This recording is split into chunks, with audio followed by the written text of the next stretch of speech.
Hello mga kachisflix! Mainit-init pa na issue ang pag-uusapan natin ngayon.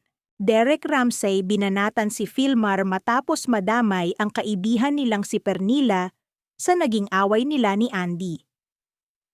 Sa interview kay Ogie Diaz, hindi nga nagustuhan ni Derek kung paano hinandle ni Andy at Filmar ang naging away nila na kung saan naipit at nabash ng todo ang kaibigan nilang si Pernilla.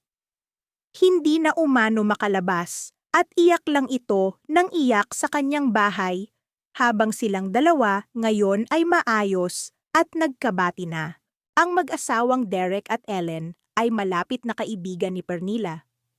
Si Pernilla, isang Siargao-based Swedish underwater photographer, ang itinuturong dahilan ng alitan ni na Andy at Filmar. Nagsimula ang lahat nang nag-post si Andy ng cryptic message. Sa pamamagitan ng Instagram stories, ukol sa snake, umano sa relasyon nila ni Filmar. Kalaunan, tinukoy ni Andy na ang snake ay ang kaibigang babae ni Filmar na hinikayat umano ang surfer na magkaroon sila ng matching tattoos. Ginawa raw ito ng female friend kung kailan nag-away sina Andy at Filmar. Ayon naman mismo kay Derek, ay siya daw ay natutulog naman silang magkatabi dati ni Pernilla, pero okay naman kay Ellen dahil may tiwala ito. At eto nga ang sinabing mensahe ni Derek para kay Filmar at Andy. Ang unang ayusin mo yung partner mo, yang si Filmar ayusin mo yon, wag mo ilagay sa publiko. Because you don't know that action that you did without thinking. You didn't even consult a human being. You consulted a ChatGPT and you posted with your influence.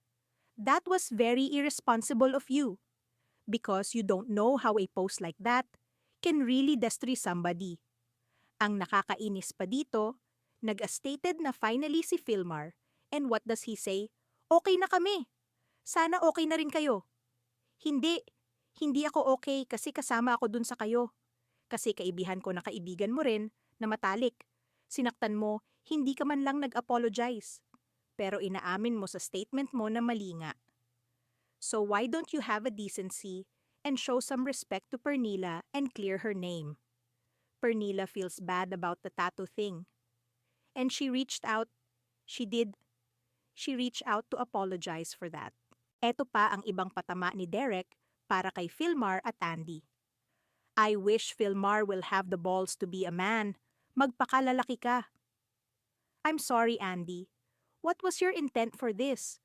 'Cause right now, I'm believing it was to destroy Pern and hurt Pern. Hindi kita kaaway, Andy. Hindi kita kaaway, Filmar. Ang inaano ko lang, mali yung ginawa nyo. Andy, you should have not posted it and said what you said. Filmar, you should have handled that in private. The problem you got a tattoo with Pern, that's 80% your fault. And for you not to have the balls to stand up and say, it's all on me. I wronged my wife. I wronged my friend. Own it, and maybe I will have some respect for you. Sinayawan na nga lang ni Filmar si Derek at mukhang walang balak sumagot ito. May mga post naman si Andy kasama ang kanyang pamilya na binisita siya sa Siargao. Kasama mga kapatid nito, magulang at anak na si Ellie. Mapapansin sa mga litrato na di kasama si Filmar. Okay na nga ba sila? Ating alamin sa mga susunod na tsismis. Subscribe para sa mga susunod na ulat at chismis. Chisflix sana!